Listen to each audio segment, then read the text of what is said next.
मध्य प्रदेश में बेरोजगारों की एक ही कहानी है, दर दर भटक कर युवा झोंक रहे अपनी जवानी है, अपनी राज्यपाल जी का मैंने भाषण सुना। आज रामेश्वर शर्मा जी ने भी चीजें बताई।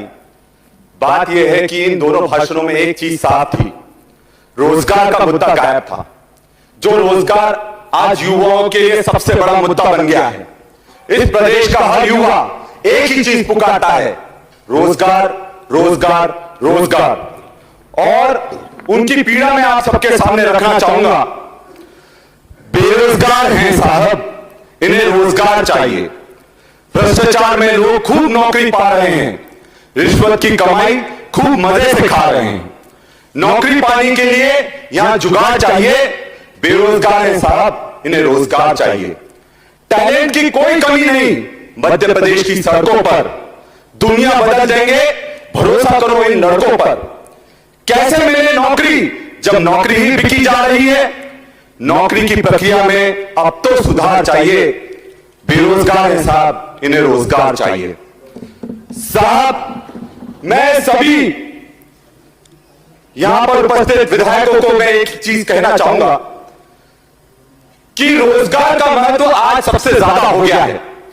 मैं खुद कॉम्पिटिटिव प्रतियोगिता परीक्षा से निकलकर डॉक्टर बना, सर्जन बना, और उस प्रतियोगिता परीक्षा की मैं पीड़ा समझता हूं कि जब 3-3, 4-4 साल आपकी परीक्षा नहीं आती, परीक्षा आती है तो रिजल्ट नहीं आता, रिजल्ट आता है तो उसमें भ्रष्टाचार हो जाता है। और यह सबसे बड़ी चुनौती इसलिए भी है क्योंकि मध्य प्रदेश में जब भी बच्चा कोई परीक्षा देता है तो वो बच्चा परीक्षा नहीं दे रहा होता सर, पूरा परिवार परीक्षा दे रहा होता है। और परिवार को डर लगा रहता है कहीं बच्चे के मानसिक संतुलन ना बिगड़ जाए और बच्चा आत्महत्या ना कर ले। यह हकीकत है।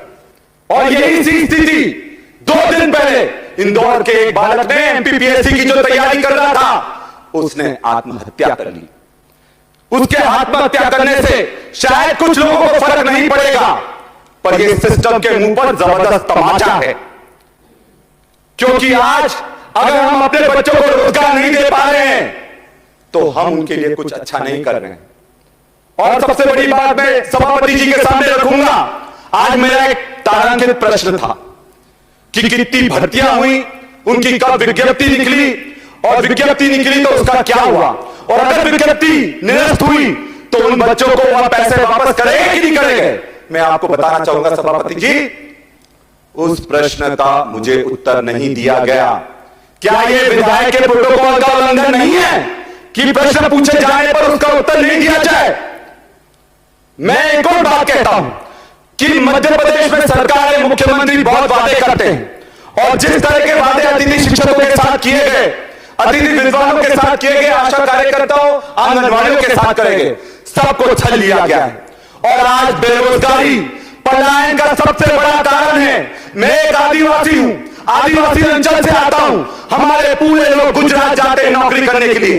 क्या कारण है कि उनका रोजगार झाबुआ में नहीं मिल पाता, आदिवासी अंचल में नहीं मिल पाता, उनको बाहर पलायन करना पड़ता है क्योंकि उनके पास रोजगार नहीं है।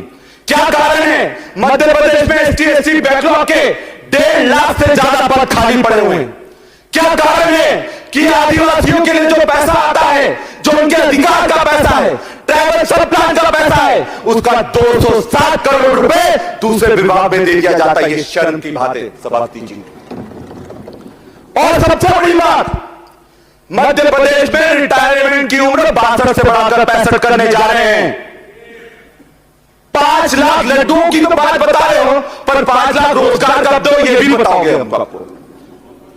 और 5 लाख रोजगार जिनको मिलना था आपने उनको हटा दिया।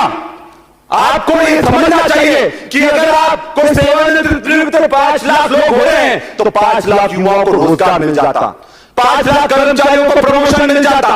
और सबसे बड़ी बात है, जो जिन लोगों को आपने 62 से 65 साल का रिटायरमेंट एज करी है, वो भी नौकरी नहीं करना चाहते, उनको जबरदस्ती नौकरी करवाई जा रही है। मैं एक बात आप सबसे खुलकर कहता हूं कि रोजगार को लेकर बहुत सारी बातें हैं, पर हमको एक परिवार के रूप में इस पर कुछ ना कुछ काम करना पड़ेगा। क्योंकि अगर हम उन युवाओं को रोजगार नहीं दे पाए, आप कब तक उनको लाठियों से डराओगे, कब तक डंडों से डराओगे, कब तक जेलों में बंद करोगे? अगर एक भगत सिंह बन गया तो सबको तबाह करता रख देगा, क्योंकि हम लोग भगत सिंह बनना नहीं चाहते हैं, हम लोग वो घाट में चीज लेना नहीं चाहते हैं, क्योंकि यह महात्मा गांधी का देश है और हम जानते हैं कि हमारे अंदर भी भगत सिंह है, हमारे अंदर भी चंद्रशेखर आजाद है और हम लड़ने से पीछे नहीं हटने वाले। हम लोग महात्मा गांधी के लोग हैं, हम गोडसे के लोग नहीं है। तो माफी मांग लेंगे। विषय समाप्त कीजिए, 5 मिनट हो गए। आज मैं 2 पंक्तियों के साथ अपनी बात को समाप्त करना चाहूंगा कि मध्य प्रदेश में युवाओं की क्या स्थिति है। पिछले 2 दशकों में मध्य प्रदेश में बेरोजगारों की एक ही कहानी है, दर दर भटक कर युवा झोंक रहे अपनी जवानी है, अपनी जवानी है। बहुत बहुत धन्यवाद।